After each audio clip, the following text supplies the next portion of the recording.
Bon, mettre de l'argent de côté, ça, on sait faire. Mais le faire travailler pour nous, ah, ça, c'est une autre paire de manches. Beaucoup de gens se retrouvent dans cette situation, l'épargne dort sur un compte, et l'idée d'investir en bourse, eh bien, ça peut paraître super compliqué, voire un peu flippant. Alors, comment on fait pour sauter le pas? C'est justement ce qu'on va décortiquer ensemble. C'est la grande question du début, n'est-ce pas? D'un côté, on a la sécurité, le petit cocon bien douillet du livret A. Et de l'autre, le potentiel immense du marché boursier, avec ses hauts, ses bas, ses promesses, mais aussi ses incertitudes. Choisir entre les deux, ce n'est pas juste une question de chiffres. En fait, c'est surtout définir quel avenir financier on a envie de se construire. Alors, mettons-les face à face. D'un côté, on a le bouclier. Le livret A, c'est la tranquillité d'esprit, c'est clair, le capital est garanti, les gains sont nets d'impôts, mais le rendement, soyons honnêtes, il a souvent du mal à battre l'inflation. Et de l'autre côté, on a la fusée. La bourse, c'est une toute autre philosophie. Il faut accepter une dose de risque, un peu de secousse, pour aller chercher une croissance bien plus costaude sur le long terme. Ce sont vraiment deux outils pour deux buts différents. La sécurité du quotidien contre la construction d'un patrimoine sur la durée. On pourrait se dire, bon, dans le doute, je ne fais rien, comme ça je ne prends pas de risque. Grosse erreur. En réalité, laisser son argent dormir, ça a un coût bien réel. L'inaction, c'est souvent la stratégie la plus perdante. Et on va voir pourquoi. Il y a un ennemi invisible qui grignote l'épargne, c'est l'inflation. C'est simple, quand le taux du livret est plus bas que l'inflation, chaque année qui passe, l'argent perd de sa valeur. On peut acheter moins de choses avec la même somme. Ça ne se voit pas sur le relevé de compte, mais c'est une perte bien réelle de pouvoir d'achat.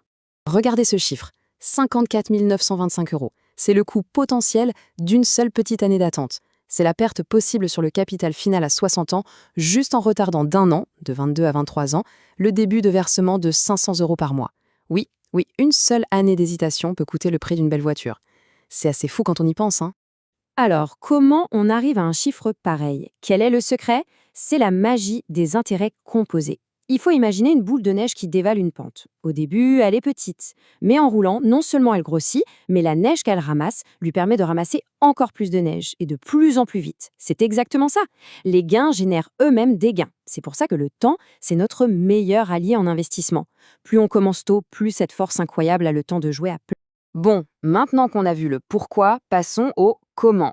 Pour réussir en bourse, l'idée, c'est pas de trouver l'action du siècle par hasard. Non.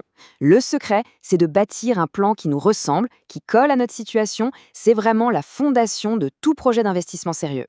Et tout ça, ça repose sur trois piliers. D'abord, l'objectif. Est-ce qu'on prépare sa retraite dans 30 ans ou l'achat d'une voiture dans 3 ans? Forcément, la stratégie ne sera pas du tout la même. Ensuite, le profil de risque. En gros, c'est sa capacité, à la fois dans sa tête et dans son portefeuille, à voir ses investissements faire le yo-yo. Et enfin, l'horizon de temps. Plus on a de temps devant soi, plus on peut se permettre de prendre des risques pour aller chercher un meilleur rendement. S'il n'y avait qu'une seule, unique règle à retenir pour gérer le risque quand on investit, ce serait celle-là. C'est la clé de voûte de tout portefeuille qui tient la route. On connaît tous ce dicton, n'est-ce pas? Ne pas mettre tous ses œufs dans le même panier. Eh bien, c'est sans doute le conseil financier le plus simple, mais aussi le plus profond qui existe. Le comprendre, c'est vraiment comprendre le cœur de la gestion du risque. La diversification, ce n'est pas une option, c'est juste non négociable pour un investisseur. Alors, concrètement, ça veut dire quoi? La diversification, c'est l'art de répartir le risque. L'idée, c'est que si un secteur économique ou une région du monde pique du nez, les autres parties du portefeuille sont là pour compenser. Le but, ce n'est pas de ne jamais perdre d'argent, ce serait irréaliste. Non, le but, c'est de construire une sorte de forteresse pour son capital, une forteresse capable de lisser les performances et de mieux encaisser les chocs. Et cette diversification, elle se joue à plusieurs niveaux. D'abord, on mélange différentes classes d'actifs, comme des actions et des obligations, parce qu'elles ne réagissent pas de la même façon aux événements économiques. Ensuite, on va investir dans différentes zones géographiques pour ne pas être dépendant de la santé d'un seul pays. Et enfin, même au sein des actions, on va répartir entre plusieurs secteurs, la tech, la santé, l'énergie. Pour que ce soit plus visuel, un portefeuille diversifié, ça pourrait ressembler à ça. Bien sûr, attention, ce n'est pas une recette magique à copier-coller, c'est juste une illustration du principe. On voit bien ici que le risque est réparti, une bonne moitié en actions pour chercher la croissance, une grosse part en obligations pour la stabilité, et puis des petites poches en immobilier ou autres pour ajouter encore une autre couche de sécurité. La bonne nouvelle dans tout ça, c'est qu'investir n'a jamais été aussi simple et accessible. Aujourd'hui, il existe des outils modernes qui permettent à n'importe qui d'appliquer des stratégies assez sophistiquées qui avant étaient réservées aux pros de la finance. Et l'un de ces outils magiques, ce sont les ETF, qu'on appelle aussi des trackers. C'est vraiment la clé pour diversifier facilement et sans se ruiner. Pour faire simple, imaginez, en achetant une seule part d'un ETF qui suit l'indice mondial MSCI World, on investit d'un coup dans des centaines et des centaines d'entreprises partout dans le monde. C'est une diversification instantanée et pour des frais vraiment minimes. En France, on a la chance d'avoir des enveloppes fiscales très intéressantes. Et bien les choisir, c'est stratégique. D'un côté, le PEA. C'est le champion pour investir en actions européennes. Pourquoi? Parce qu'après 5 ans, les gains ne sont plus imposés. C'est énorme. De l'autre côté, l'assurance vie. C'est un peu le couteau suisse de l'épargnant. Elle est beaucoup plus flexible, on peut y mettre plein de choses différentes, et elle offre des avantages super intéressants pour préparer une transmission de patrimoine par exemple. Mais aujourd'hui, investir, ce n'est plus seulement une question de rendement financier. De plus en plus de gens veulent que leur argent ait un sens. C'est là qu'intervient l'investissement socialement responsable, l'ISR.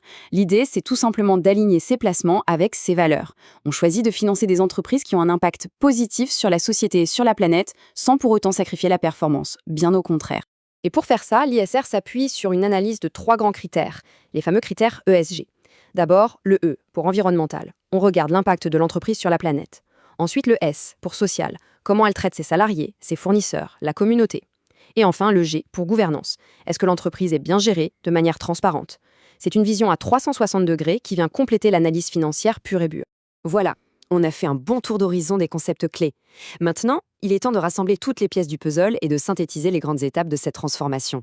Comment passer de simple épargnant à véritable investisseur? Alors, si on résume, le parcours est assez clair. Le point de départ, c'est de commencer le plus tôt possible pour laisser le temps aux intérêts composés de faire leur magie. Ensuite, ce voyage demande un plan, une feuille de route personnelle. Sur cette route, la diversification, c'est la boussole indispensable pour naviguer sans se perdre. Heureusement, le chemin est bien plus facile aujourd'hui grâce à des outils comme les ETF. Et enfin, on peut choisir une destination qui a du sens pour nous en alignant ses investissements avec ses propres valeurs. Au final, au-delà de tous les chiffres, de tous les graphiques, la question la plus importante, c'est peut-être celle-ci. Parce qu'investir, ce n'est pas juste accumuler de l'argent. C'est financer des projets, des entreprises, des idées. C'est préparer son avenir, bien sûr, mais c'est aussi participer à sa petite échelle à la construction d'une monde de demain.